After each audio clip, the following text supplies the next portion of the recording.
Hello everyone, welcome to today's video. Today's video will be doing another topic of testing of hypothesis, that is paired sample t-test. Now we will be learning how to implement paired sample t-test using HR analytics.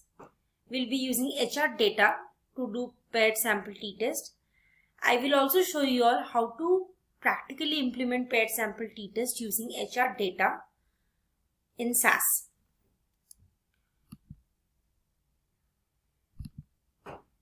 Now the agenda of today's session is, we'll be covering the introduction, the primary goals, paired sample t-test, that is its concept, and then the practical implementation. So first let's discuss about our goal project or the objective of our project. So in our project we are going to analyze the impact of a training program on employee performance. So a training program is conducted for all the employees in a particular company.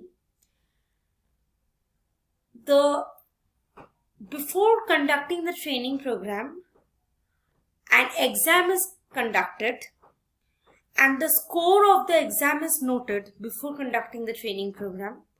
Then again the same exam is conducted after the training program and the scores are noted after the training program. Now whether there is any difference in the mean scores or not between the two groups, that is between the before and after, are tested. In order to fulfill this particular objective, we have used the technique of paired sample t-test, where our purpose is to enhance the employee skills and knowledge. All the employees have participated in that particular training program. So we are provided with a data which contains the employee IDs of all the employees and their scores before the training program and after the training program. Now in order to do paired sample t-test, we have to set a set of hypotheses, that is a null hypothesis, another is alternative hypothesis. The null hypothesis or H0 for paired sample t-test is, the training program has no significant impact on employee performance. That is, the mean value of before and after scores are same. Alternative hypothesis is, the training program has a significant impact on employee performance. That is, the mean value of before and after scores are not same. They are different. So the approach that we are going to take to fulfill that objective is a paired sample t-test, and the significance level, which is denoted by alpha, is by default set as 0.05, that is 5%. Now our primary goal is, we are assessing the impact of training program on employee performance. Now let's discuss the objective of our project. A company has conducted a training program for all the employees. The company wants to determine if the training program has a significant impact on employee performance by analyzing their before and after scores. Now what is the objective of a paired sample t-test? First you need to understand the concept of the paired sample t-test, and then you need to determine whether there is any difference between the mean of a particular variable before and after any treatment or any exam or any intervention or not.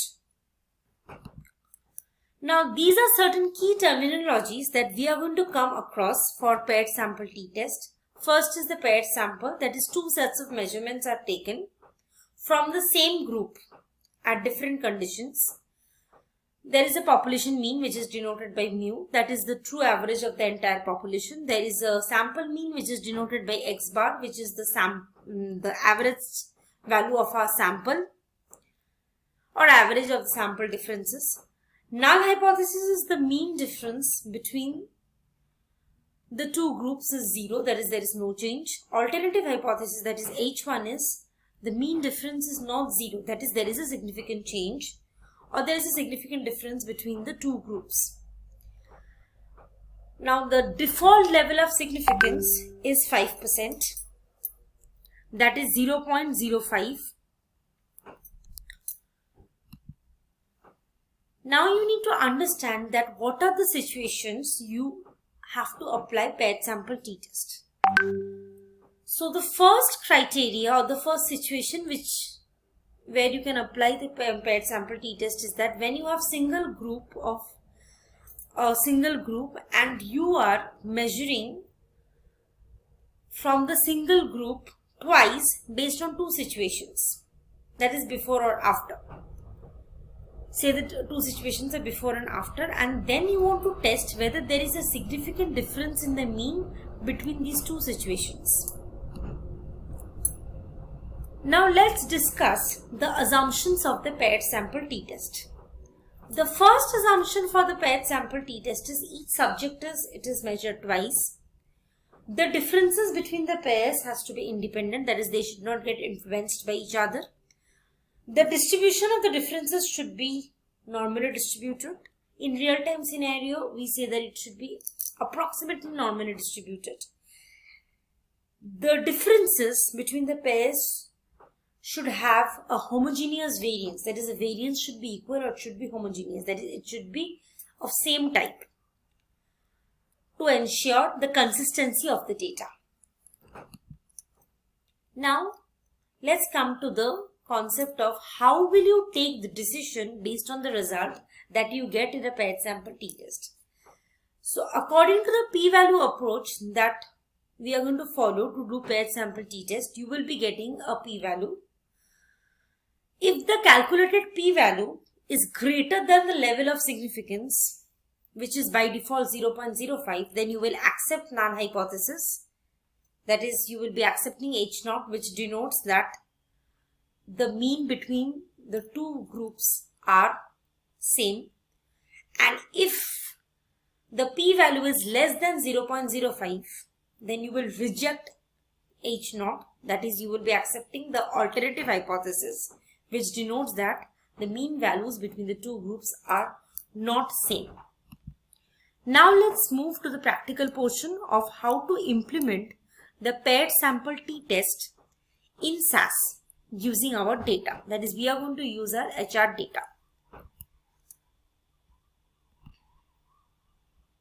Now, paired sample t-test using SAS.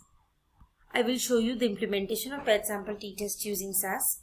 Now, in our data set consists of employee ID, that is the IDs of list of employees, and their scores before the training program and after the training program are noted. So first, what we have done, we have created the folder of HR Analytics.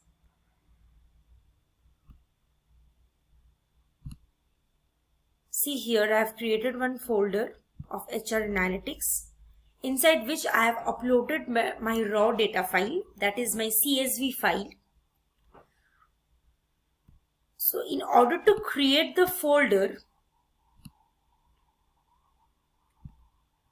go to Files, right click on it, click on New, and then click on Folder to create a new folder. So in this way, I have created the folder of HR Analytics, inside which I have uploaded the raw data file, which is a CSV file. Now, using the HR Analytics folder, I am going to create a library named HR. So therefore, I am going to execute the libname statement, that is libname, name of the library. I have given it as HR. You can give any name you want. Then within quotations, I have given the path. How do you get the path? You have to use the path of your HR Analytics folder based on which you are forming the library. So right click on the HR Analytics folder. Go to the properties. You can take the location from here. Just copy it and paste it over here in your libname statement. So this is your location. Now I am running the libname statement to create the HR library. So after running the libname statement,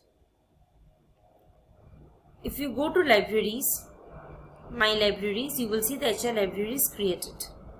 Now I will be importing the raw data file, that is my CSV file, which I had uploaded in my SAS Studio inside the HR Analytics folder. I will be importing that into SAS, and I'm going to convert the CSV file into a SAS dataset.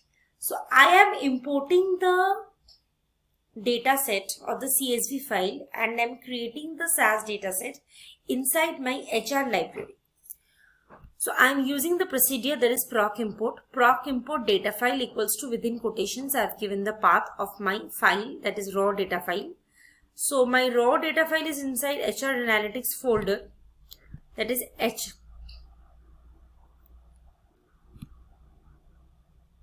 So pair hr.csv is my raw data file. I'm right clicking on it, properties. I'm copying the location from here. So this is the location. So this is my location. I've pasted it over here. And now I'm creating the output dataset, that is a SAS dataset which is getting created after converting the CSV file into SAS. That's going to be created inside my HR library, and the name of the dataset will be pair. You can give any dataset name you want. Out is a keyword to create the output dataset. Then replace is a keyword I'm using, semicolon, and then run. Now let's run this code to import our dataset. So this is our dataset. See, you have 3 columns. Employee ID, before, that is scores before the training program, after, scores after the training program. Now let's check the overview of the dataset or the data dictionary by doing proc contents on the dataset. So we are doing proc contents data equal to hr.pair and then run. So see, you have 30 observations in your dataset. Variables, there are 3. Name of the dataset is hr.pair, member type is data, observation length 24, deleted observations, there are no deleted observations. This is the engine host dependent information. Now the most important thing from the data dictionary is that you have got the alphabetical list of variables, that is before, after, before and employee ID. All are the numeric variables, their maximum length, their format, in format, all are given. Now in order to display the data portion of the dataset, that is if you want to view the dataset properly in form of a report, then you can just do proc print on the dataset. So we have done proc print data equal to hr.pair, semicolon, and then run. So this is the data portion of the dataset where you have all the columns, employee ID, before and after, all the observations of your dataset. There are 30 observations, and in addition to that you got the observation number column. Now let's perform the paired sample t-test on our dataset. So how are we going to do that? Proc t-test data equal to library name, that is hr.pair. I'm using the paired keyword for doing paired sample t-test. These are the 2 column names, that is before and after. I am doing paired sample t-test between these 2 variables. Run and then quit. So let's run this code. Okay. So here you got the number of observations, the mean of the differences, the standard deviation of the differences, the standard error of the differences, the minimum value of the differences, the maximum value of the differences. Here the differences of the scores are given. Again the mean value you got. 95% confidence interval mean, that is the lower limit, 95% confidence interval mean upper limit, standard deviation you got. Okay, here are the p-value. This is the value based on which you will be taking the decision, which is 0.3522.